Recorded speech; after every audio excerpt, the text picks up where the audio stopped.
As Japan's war rolled into 1942, 1/6 of the Earth's surface had been occupied in less than half a year. However, in retaliation to the Pearl Harbor attacks, the first American bombers appeared above Japanese cities.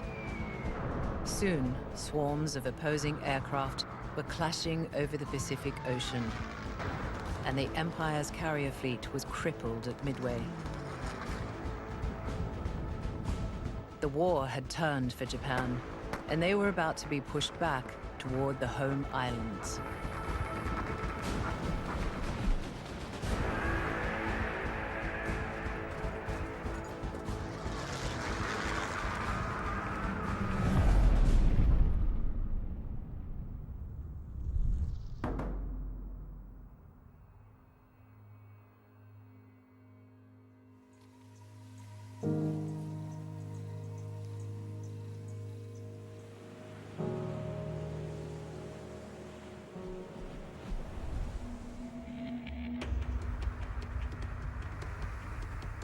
On the 7th of August, 1942, the Americans launched their first major offensive against the Japanese, striking the largest of the Solomon Islands, Guadalcanal.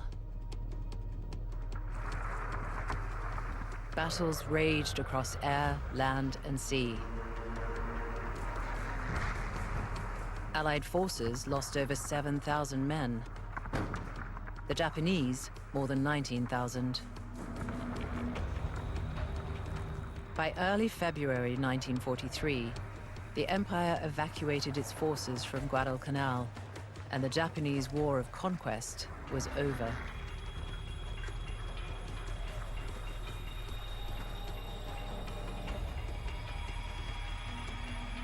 The plan now was to hang on to what they had taken. On the afternoon of May 21st, 1943, Tokyo Radio announced the death of Admiral Yamamoto, the national hero credited with the success of Pearl Harbor. The announcer said he met a gallant death in a warplane. Yamamoto had famously prophesied a triumphant 6 months of war, followed by uncertainty and possible defeat. By the time of his death, his prophecy had been fulfilled.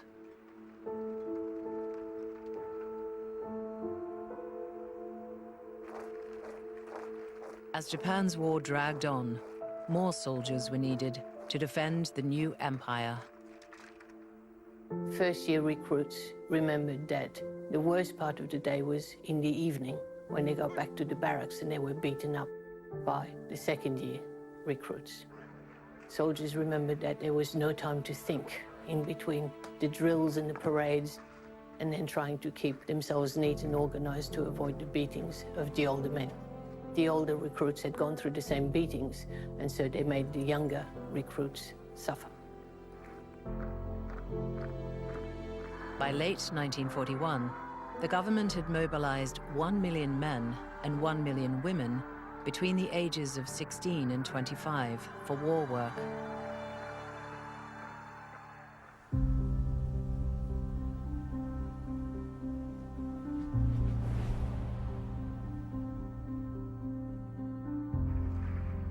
The workforce was augmented by forced labor, Koreans, as many as 500,000, as well as Chinese, Filipino, and Allied prisoners of war. Nearly 140,000 military personnel, captured throughout Southeast Asia and the Pacific, were forced to construct Japan's new war amenities. 36,000 were shipped back to the mainland, where they replaced Japanese workers drafted into the armed services. By war's end, more than 30,000 POWs would perish from exhaustion, starvation, or punishment. In December 1943, the Japanese Ministry of Education encouraged those living in metropolitan areas to send their primary school-aged children to live with relatives in the countryside. 1.3 million Japanese children between the ages of 8 and 11 were evacuated to the countryside. And those who were living in schools or at temples or at shrines with their classmates and their teachers then underwent military training, and they're taught to throw grenades, and they're also taught to fight with wooden swords and so forth.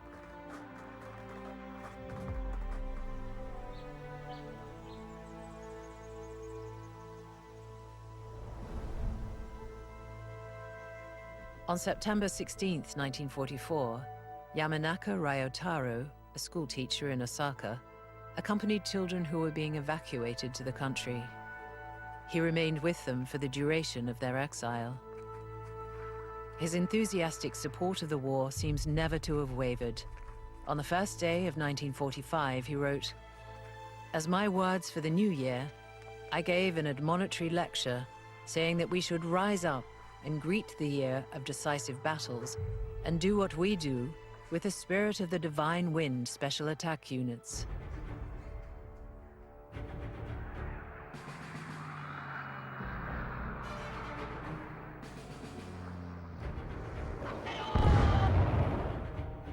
The special attack units are what we call kamikaze units in the US, but their official name was special attack units.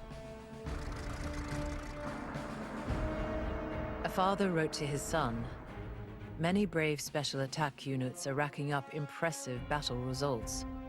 Is this something to be thankful for? I don't know."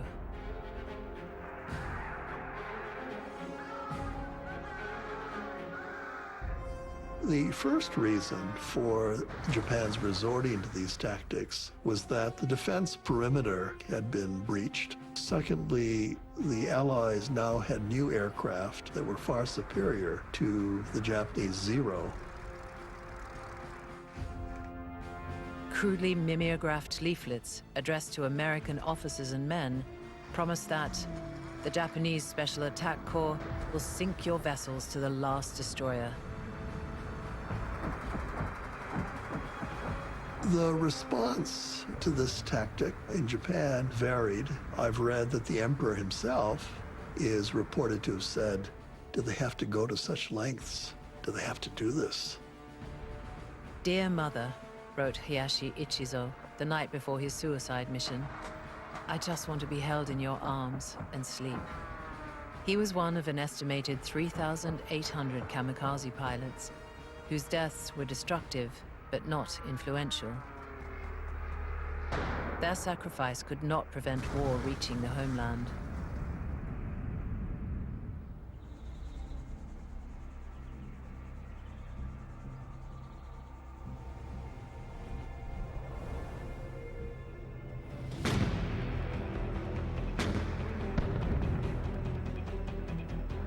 From late 1943, the Allies ground down Japan's outer perimeter, claiming outpost after Pacific outpost.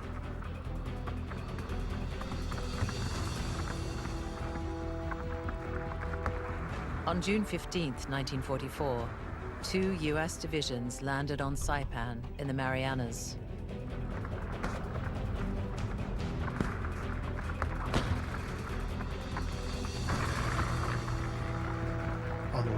サイパン島をアメリカ軍が取れば、そこにですね B29 の爆撃機の基地を作って日本本土を空襲することになります。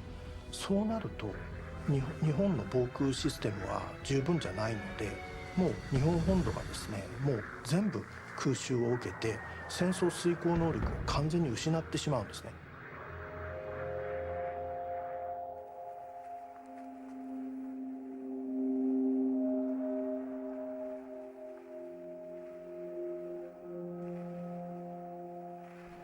On July 6th, General Sato, commanding the Japanese garrison on Saipan, gave a final order.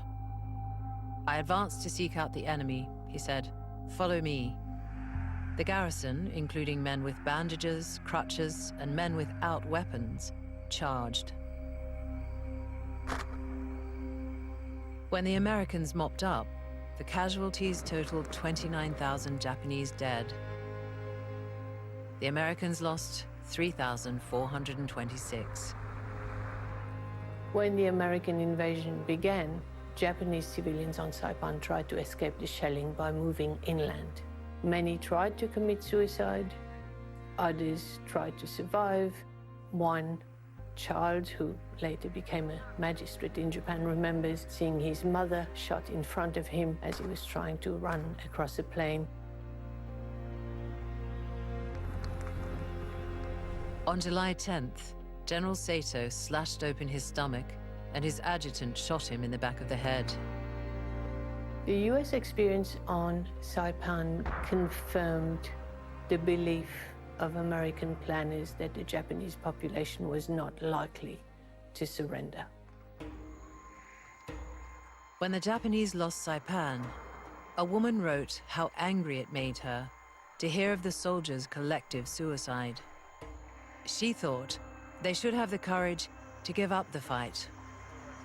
というのは、東条はこのサイパン島こそ日本を守るための防衛ラインの中心なんだっていうことを強調してきました。だから絶対ここは落ちないんだと、陥落しないんだということを国民にですね、豪語してたんですね。ところがこのサイパン島が陥落してしまって、その東条が国民に言ってきたことがですね、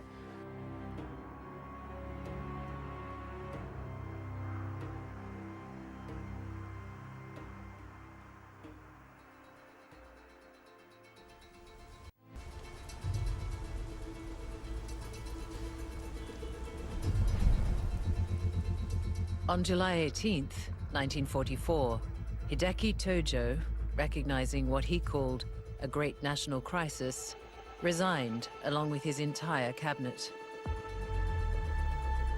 He would be succeeded by 3 more wartime prime ministers, each distinguished within the military. だから東条内閣が倒れてしまうっていうのは、次に本土も守れなくなるっていうことを日本側もある程度分かっていたからです。戦略的に日本は勝つ見込みがなく敗戦しかないということが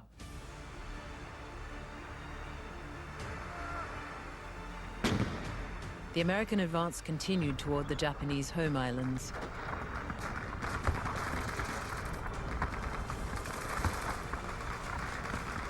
On the 21st of July, US Marines landed on Guam, before additional landings on Tinian.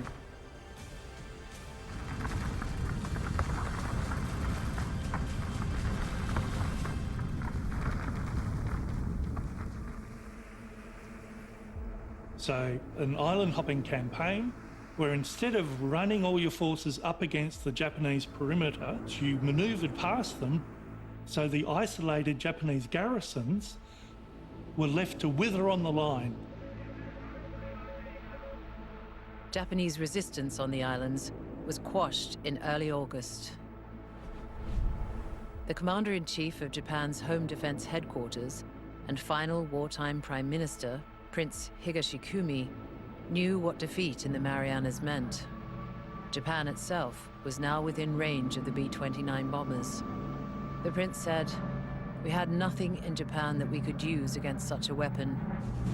We felt that the war was lost."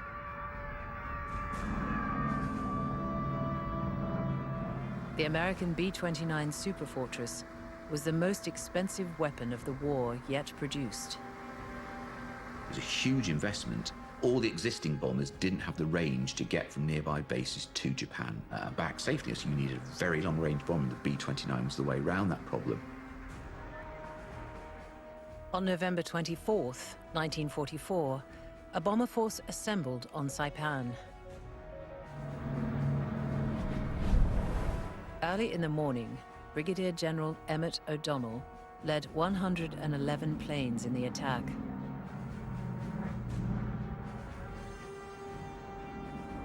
Over Tokyo, they were met by ineffective anti-aircraft fire and 40 overcautious fighters.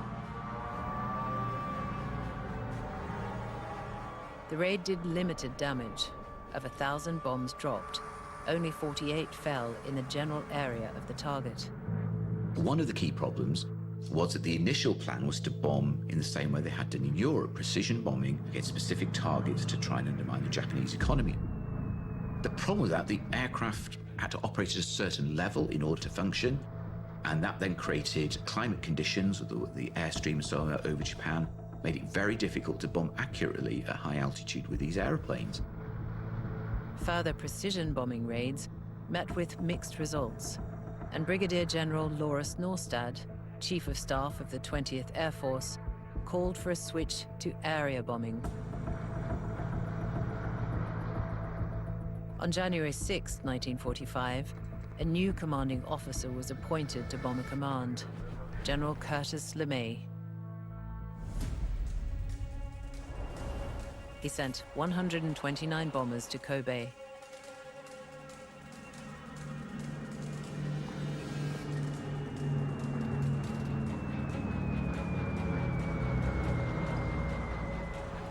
They destroyed 1,000 buildings, damaged 5 munitions factories, and 2 shipyards. Japanese cities had already been identified as being particularly vulnerable to incendiaries, to fire bombs and so on. And so this policy really has devastating effects. The Japanese don't really have any great air defenses they can deploy. Their cities burn really effectively when the incendiaries hit. Curtis LeMay employed a new strategy, stripping inessentials from the aircraft and loading them with a newly developed weapon: napalm. American scientists found that by adding a thickening agent to fuel, they could create a material that burned longer and tended to stick to surfaces. Pathfinder aircraft, they fly to the city, they drop their bombs, they light the target up.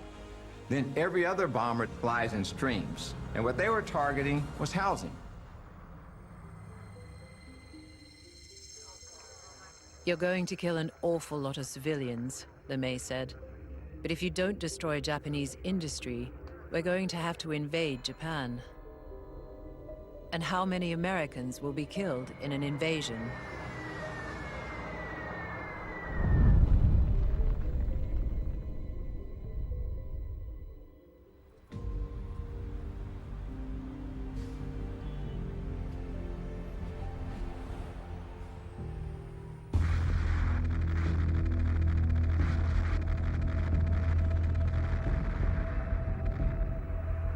The opening campaign of 1945 sought victory in the Philippines.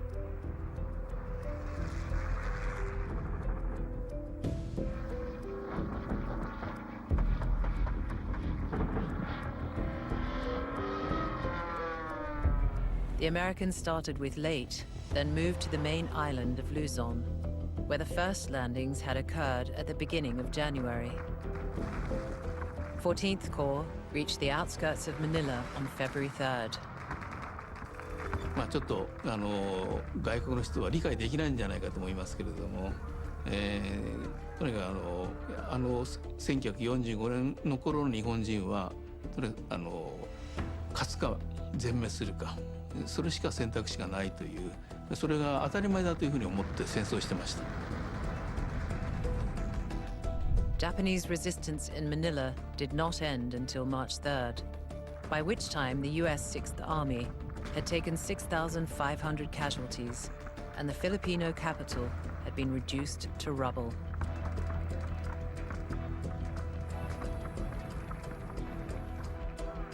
The Japanese took a terrible toll on the civilian population in a criminal terror as American forces advanced.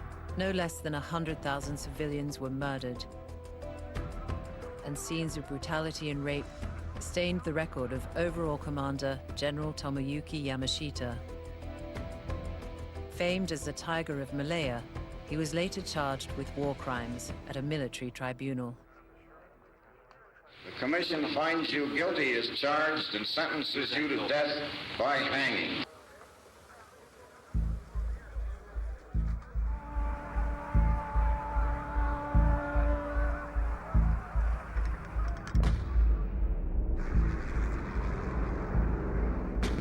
On February 19th, advancing American forces landed on an island measuring less than 30 square kilometers, Iwo Jima.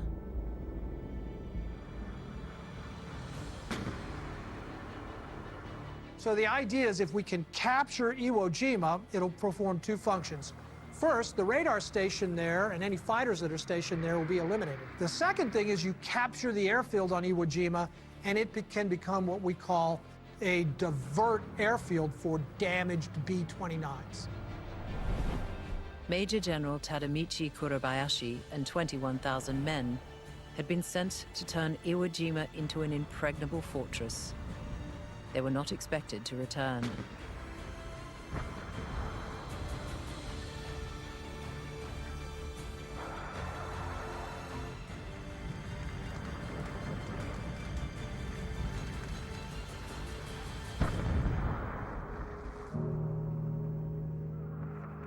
When the battle ended, Iwo Jima had cost America 6,800 lives.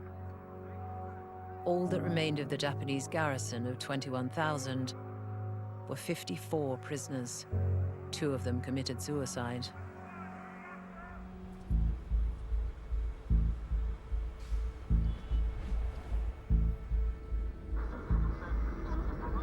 In February 1945, a national radio broadcast called for the gyokusai of the entire Japanese population, the suicide of 100 million. 日本はそれまで一度もその外国勢力から占領されるっていう敗北をされるっていうことがなかったのです。そのために考え方で戦争があれば和平があり、和平があればなんとかまた再建の道があるっていうことを考えなかった。そのために政府はもちろんのこと、日本国民ももう1億玉砕、1億人全部死んでもね、この致し方ないっていうふうな一億玉砕っていうのが合言葉にスローガンになってたぐらいなんですよ。だからその負けるということが終戦っていうことがなかなか考えつかなかったのですね。まあ考えるのが恐ろしかったというふうに思います。一方の日本はもう負けたらどうなるか分かんないという非常になんていうんですかね、1億日本人が総ヒステリー状態になってたんだろうと思います。その他の考えが及ばなかった。The engine of Japanese patriotism was fear. When polled after the war, only 4% of the population expected to be treated humanely. As conflict rained down on them, their fears seemed to be confirmed. People were very upset by the nature of these bombing raids and the fact that so many civilians were killed. That what began to happen as B-29s were shot down is that the crew members were treated as war criminals and killed. On the evening of March 9th, 1945, 334 superfortresses departed Guam, headed for Tokyo Bay. For 3 hours, wave after wave hit the city. A pilot said, "This blaze will haunt me forever. It's the most terrifying sight in the world." The official Japanese count was published 25 days later. 83,793 killed. Radio Tokyo termed the attack slaughter bombing. Curtis LeMay wiped out 100,000 people in one night. Is that bombing to destroy the will of the people, or is that extermination warfare? Curtis LeMay will then go on to destroy 60 Japanese cities. 60 Japanese cities. On March 18th, more than a week after the raid, Emperor Hirohito inspected the damage to his capital. Over 40 square kilometers had been burned down. The death toll made the raid perhaps the most lethal single event of the Second World War.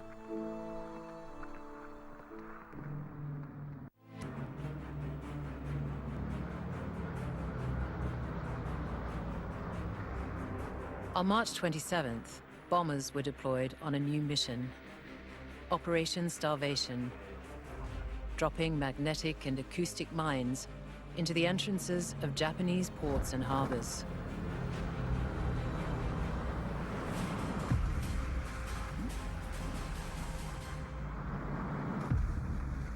日本の海上交通路はアメリカの飛行機や潜水艦によって完全に切断されてしまいました。そのため日本が戦争するのに必要ないろんな物資や食料は日本国内には入ってこなくなりました。そのため日本の国内では飢餓、飢えが広がっていきました。 Now, the people who may have suffered the most were the evacuated children. In the summer of 1944, when the children were first evacuated with their classmates, the daily ration was 19.9 ounces of raw food. By the summer of 1945, that's been reduced to 14.4 ounces of food.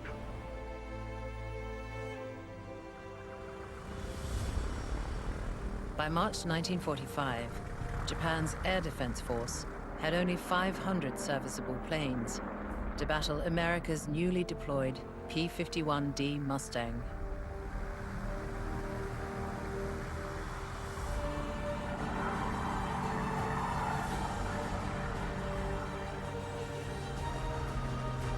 On April 7th, the new fighters escorted 100 superfortresses on a daylight raid over Tokyo.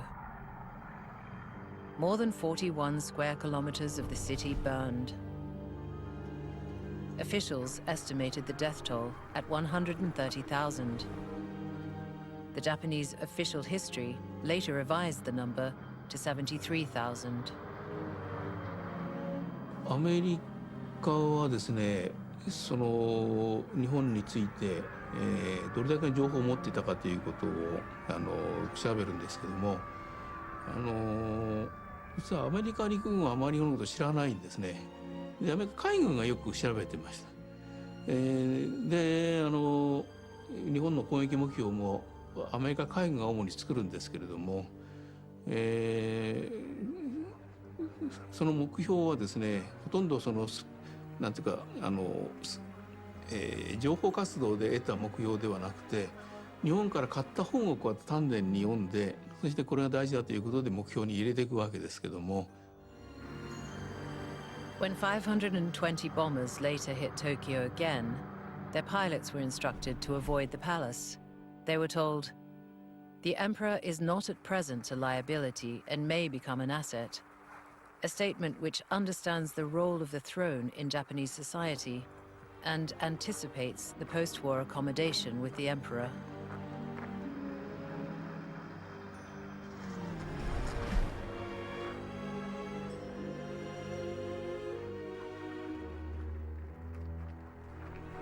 A factory manager exclaimed, "If the enemy could announce a raid beforehand, the enemy was superior."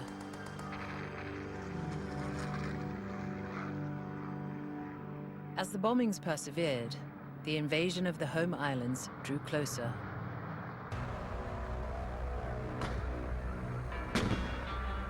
The invasion of Okinawa was one of the precursor operations to the invasion of Japan.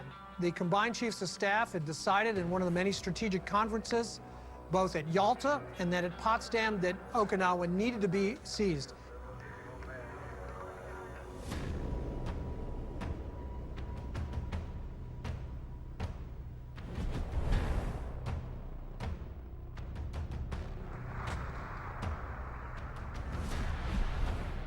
The battle for Okinawa was the largest amphibious assault in the Pacific War.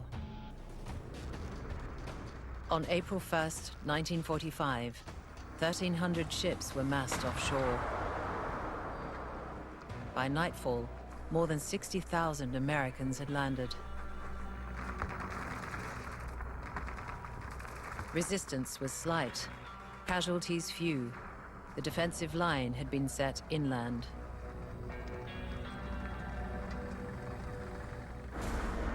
On April 6th, a wave of 600 kamikaze attacked US forces on Okinawa.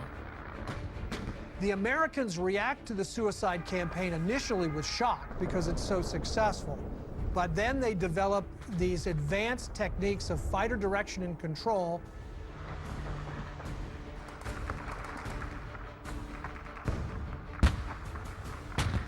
On the 9th, American forces opened their main offensive against the well-planned fortifications of the Shuri Line.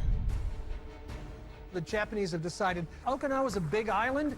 We're going to withdraw to World War I-style defenses on the interior, and we're going to bleed the Navy with the kamikaze attacks.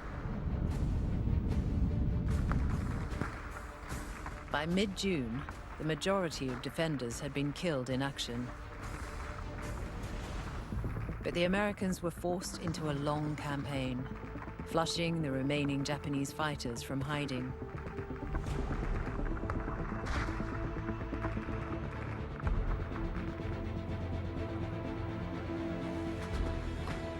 US forces finally claimed victory on July 22nd.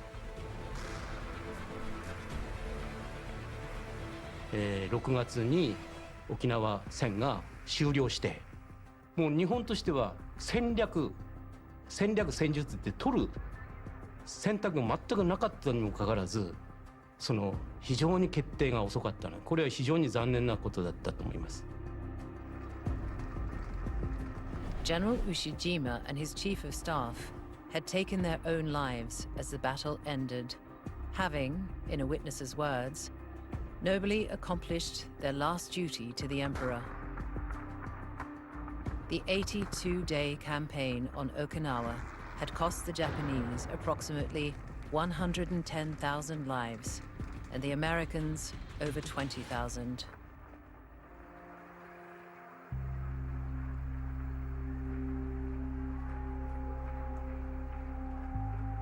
Franklin D. Roosevelt died on April 12, 1945. At 7 in the evening, Vice President Harry S. Truman was sworn in as the 33rd President of the United States. Informed by the losses at Okinawa, America projected the casualty rates for the invasion of Japan. The estimate was that taking Kyushu, the first of the home islands, would cause 268,000 American casualties, double the total battlefield deaths suffered by America in the war to date. When Truman and George C. Marshall get these figures, they realize the invasion of Japan is going to be very, very bloody indeed. They decide, for many reasons, we will continue the strategic bombing of Japan, and then we've got this secret weapon, and maybe we can convince the Japanese with that weapon that they can't win.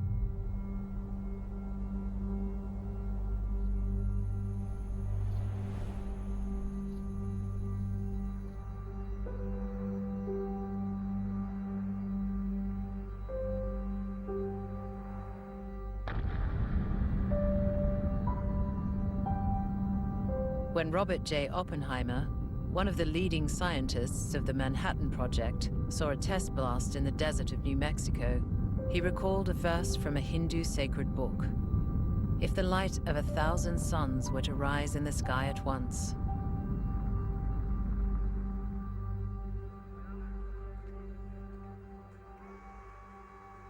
The president ordered that the bomb be dropped as soon as conditions allowed. Let's not forget that we are fighting for peace and for the welfare of mankind. On August 6th, the B-29 Enola Gay released Little Boy over Hiroshima. It detonated 580 meters above the city, generating a blast of 1 million degrees Celsius for 1/10,000th of a second. A short time ago, an American airplane dropped one bomb on Hiroshima and destroyed its usefulness to the enemy. That bomb has more power than 20,000 tons of TNT. The Japanese began the war from the air at Pearl Harbor. They have been repaid many-fold. The atomic bomb was the ultimate in terms of the blast area weapon, and as had been demonstrated in the war up until that point, area bombing or mass bombing of that nature with 100 or 1,000 bombers could have profound effects. If you could achieve it with one bomb, then you would obviously increase effectiveness, but it would also have a stark and shocking effect if deployed, because it'd be clear that this was a new and different kind of weapon.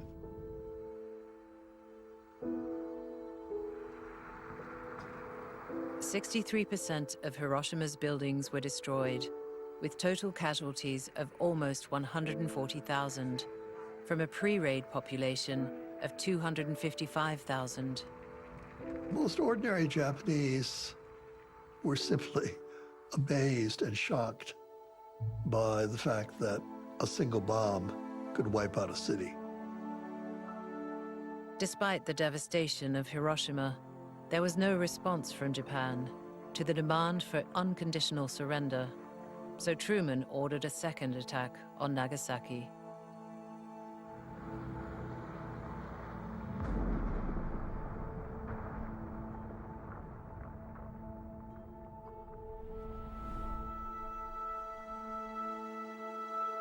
"39,000 were killed, according to the Americans, 74,800 according to authorities in Nagasaki."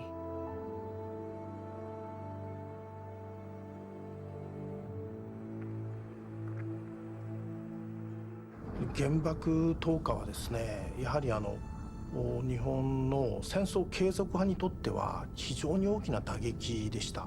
つまりこのようなものが使われ始めると、日本も、手も足も出ないっていうことが明らかですよね。ですから本土決戦に持ち込めば勝てるっていうふうに思っていた人たちも、とてもその原爆のようなものには対抗できないっていうことが分かっていましたので、まず本土決戦派、戦争継続派にとってその原爆っていうのは非常に大きな打撃であったと。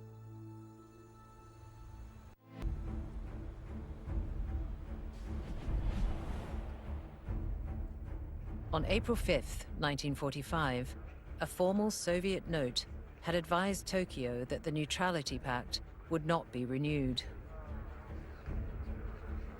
It had been of great value to the Soviet Union and little practical use to Japan. Now that the situation was reversed, Stalin wished to seize Manchuria. On the day the bomb fell on Nagasaki, the Red Army invaded.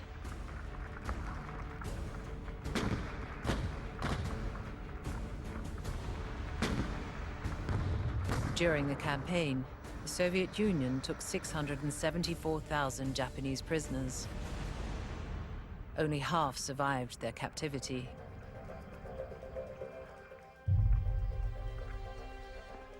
When the Supreme Council met in Tokyo on the 9th of August, there was bitter conflict between those arguing for peace and the war party. In a shocking departure from tradition, the Prime Minister approached the Emperor and asked for his views. 当時戦争を終わらせるためには戦争を命じたのも天皇ですから、その天皇の側近たちは今がチャンスだということで天皇に、その戦争終結のですね決断をしてくれということを要求し、天皇もその要求に応えて、その軍部と政府の代表者の前でポツダム宣言を受け入れるしかないんだっていうことを言うわけですね。で I swallow my tears, said Hirohito, and give my sanction to the proposal to accept the Allied proclamation. On August 14th, leaflets were dropped telling citizens their government has offered to surrender, and every Japanese deserves to know the terms.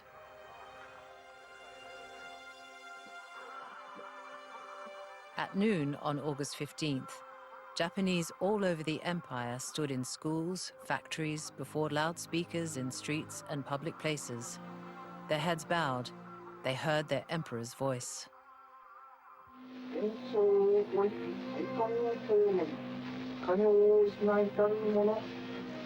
要するに伝えては金を書く、人数と法なり。これはラジオ放送を通じて天皇が国民に直接訴えるっていうことは初めてだったんです。それまでラジオには天皇の声は流しちゃいけなかったんですね。それでもですね、やっぱりその天皇が直接国民に語りかけたっていうことは非常に当時の日本人にとっては衝撃的な事実で。The Emperor said, after pondering deeply the general trends of the world and the actual conditions obtaining in our empire today, we have ordered our government to communicate to the governments of the United States, Great Britain, China, and the Soviet Union that our empire accepts the provisions of their joint declaration. I think most people felt relief that they were at the ends of their ropes physically, psychologically, and they realized that the surrender would mean that they would survive. A second response was genuine fear and concern about what would happen now that the war had ended. On the 21st of August, Prince Higashikuni Naruhiko, Japan's final wartime prime minister, called a meeting to discuss an important issue. According to a Japanese military plan devised in July 1941, in anticipation of their army occupying foreign territory, it was estimated that 20,000 women would be required to meet the sexual needs of every 700,000 Japanese soldiers, one woman for every 35 men. To these enslaved and abused women from Korea, Taiwan, and other areas is attached the obscene label, comfort women. They are estimated to have numbered between 80 and 100,000. When we focus on the brutality of Japanese troops, we often think of Allied POWs because they were the ones who were able to leave memoirs behind. Amongst those, we might also think of the women who were recruited into military brothels and who often were not able to document their experiences. There was concern that the army shortly to conquer and occupy Japan would be no different from any other. Provisions should be made for its sexual appetites as a way of reducing the incidence of rape. The Recreation and Amusement Association was established, and a special government fund of 30 million yen allocated to the project. Governors and police chiefs of all prefectures were instructed to procure women from geisha houses, brothels, and nightclubs to staff a nationwide organization for the exclusive use of the anticipated army of occupation. At its peak, more than 70,000 women worked for the organization. It did not prevent sexual violence. The first reported case of rape was on August 30th. 2 US Marines went into a civilian house in Yokosuka and raped a mother and daughter at gunpoint. The Marines had been in Japan for just 3.5 hours.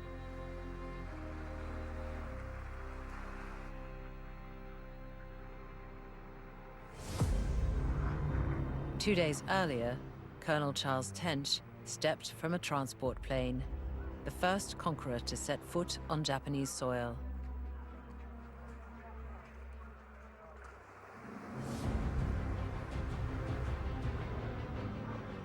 On September 2nd, 1945, General Douglas MacArthur called forward General Wainwright, who had surrendered his command in the Philippines, and General Percival, who had surrendered his command in Singapore. They stood at his shoulder on the deck of the USS Missouri at anchor in Tokyo Bay, as he accepted Imperial Japan's unconditional surrender. We are gathered here, representatives of the major warring powers, to conclude a solemn agreement whereby peace may be restored. The ceremony lasted for 23 minutes. The American occupation lasted 7 years.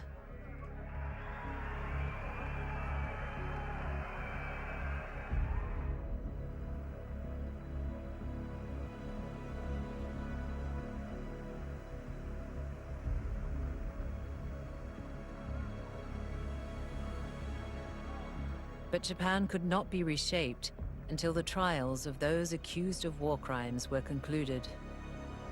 東京裁判は戦後のアメリカにとってパートナーになれない人物を全部有罪にして戦後の世界から排除したんですね。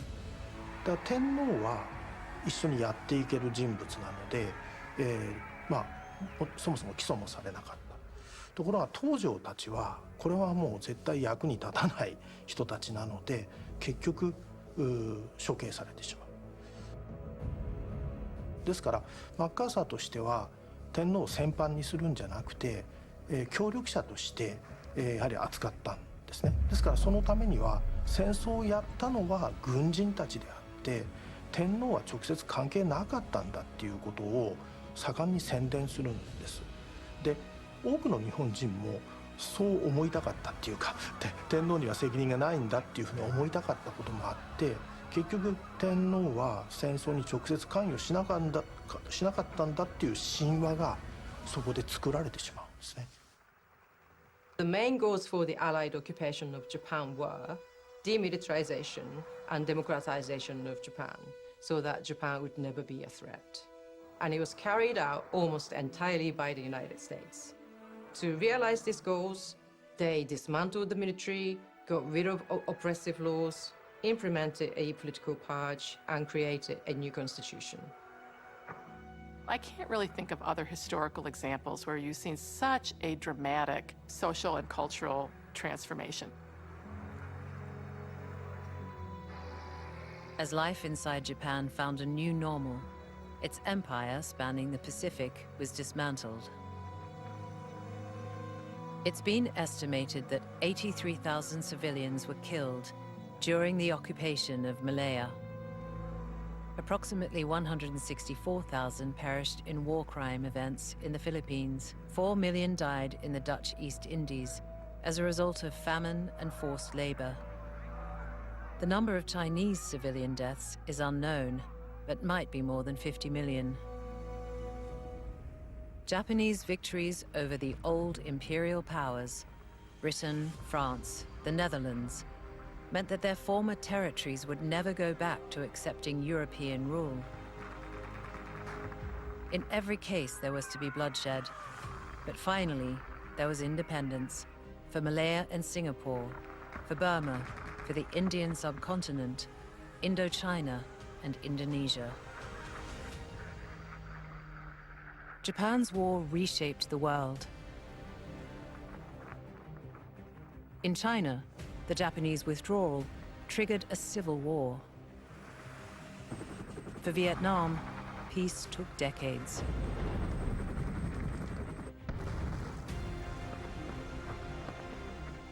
For Korea, the legacy of Japan's occupation continues today. Japan's war transformed the nation at a cost of 3 million Japanese dead from war-related causes. But truth can be an uncomfortable companion, no less for Japan than anywhere else.